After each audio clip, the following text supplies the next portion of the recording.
তো আমরা পৌঁছে গেছি ডেলোতে। আর হ্যাঁ, আমাদের ফাইনাল ডেস্টিনেশন ছিল এটাই যে আমরা ডেলোতে আসব। আর আমরা অনেকক্ষণেই পৌঁছেছি। তো ডেলোর যে পার্ক আছে সেই পার্কে গেছিলাম। তো আমরা ভাবলাম যে আমাদের কিছুই ঠিক করা ছিল না, যেহেতু আমাদের কাল রাতেই সব ঠিক হয়েছে।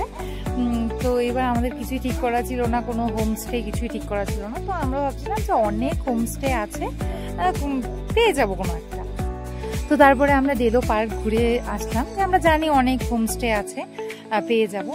তারপরে আমরা দুটো হোমস্টেতে গেলাম। তো আমাদের ভিউ ভালো লাগছিল না, নর্মালি হোটেলের মতনই পুরো মানে সব ছিল। আমরা তো নর্মালি হোটেলে গিয়ে থাকি, হ্যাঁ, যেখানেই যাই না কেন। তো সেখান থেকে যদি একটু ভিউটা ভালো দেখা যায় সেটা ভালো লাগে। তো যেহেতু আমাদের পাহাড় ঘোরা আছে, এই যে সিকিমের পাহাড় হানিমুন গেছিলাম, তো আমরা ভাবলাম দুজনে মিলে যে আমরা কখনো কটেজে থাকিনি। তো কটেজে থাকা হয়নি, নর্মালি দেখা হয় আর কি কোথাও গেলে, কিন্তু সবখানে হোটেলেই দেখেছি। তো তারপরে আমরা বললাম যে চলো তাহলে কটেজে থাকি, কেমন লাগে বা কটেজ দেখতে ভালো লাগে। হ্যাঁ, তো ভাবলাম যে চলো কটেজে থাকি। তো আমরা ফাইনালি একটা কটেজ পেয়ে গেছি আর আমাদের খুব ভালো লেগেছে, সুন্দর। তো চলো তোমাদের একটু দেখিয়ে দিই। তো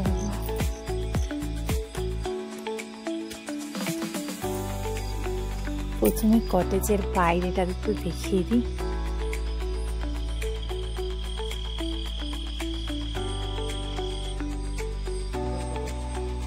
হ্যাঁ, এখানে সন্ধ্যায় সকালে একটু ব্রেকফাস্ট করা যায় বা স্ন্যাক্সের জন্য একদম সুন্দর একটা জায়গা। আর দেখো কত কি ফল এটা জানি না, কিন্তু খুব সুন্দর বেগুনের মতো ঝুলে ঝুলে আছে, ভালো লাগছে। তো চলো এবার কটেজের বাইরে যে এইখানে এই জায়গাটা খুব ভালো লেগেছে, অনেক ফুলের গাছ অনেক রকমের আছে। ঠিক আছে, চলো এবার আমরা আমাদের কটেজে যাই। ছোট্ট একটা গ্রিলের দরজা,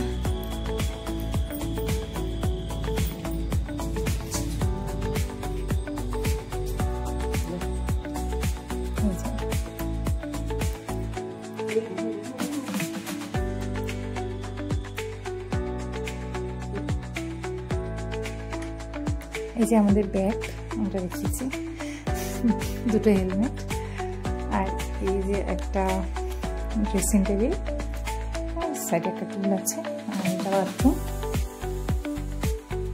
নর্মালি সেরকম কিছুই নেই, ঘরটার মধ্যে একদম সাদামাটা একটা ঘর বলতে পারো, কিন্তু কটেজ এই যে বড় বড় জানলা, হ্যাঁ, তো বাইরেটা ভীষণই সুন্দর। আর সকালে উঠে এটা খুলে দিলে পুরোটাই জানলা, বেশি ভালো লাগবে। আর এই যে বাথরুম খুবই সুন্দর, পরিষ্কার ঝকঝকা, রেঞ্জটাও মিনিমাম ঠিকই আছে না। তো আমরা এখন ভীষণ টায়ার্ড, আমরা একটু ফ্রেশ হয়ে ভাবছি যাব মার্কেটে, কিন্তু এখানের মার্কেটে একটু তাড়াতাড়ি, এখান থেকে বলছে যে তাড়াতাড়ি গিয়ে চলে আসাই ভালো। তো বিশেষ করে আমার চুল, আমার চোখ মুখ একটু স্কিপ করে যাও, মানে চটজলদি প্ল্যান করলে যা হয়, রাতে শুধু 1 ঘন্টা ঘুমানো হয়েছে, তাও ভোরবেলা সকালে বলতে পারো 5টা থেকে 6টা পর্যন্ত। আর সারাটা দিন এই যে গাড়ির পেছনে, মানে স্কুটিতে করে, যেহেতু আমরা স্কুটিতে আসছি, তো এই স্কুটিতে চলছি, খুব খারাপ অবস্থা, চোখগুলো মনে কালো হয়ে গেছে। এখন একটু ফ্রেশ হওয়ার পর ভালো লাগবে। তো যেহেতু দেরি হয়ে যাচ্ছে, আর নিচে কালিম্পং মার্কেটটা একটু যাব, তো এখান থেকে বললো তাড়াতাড়ি যেতে, আর আমাদের স্কুটিরও তেল ভরতে হবে ওই কালিম্পং মার্কেট থেকে। তো চলো যাওয়া যাক তাহলে, একবারে কালিম্পং মার্কেটে গিয়ে এসে তারপরে ফ্রেশ হয়ে তারপরে কিছু সন্ধ্যায় স্ন্যাক্স অর্ডার করবো। টাটা।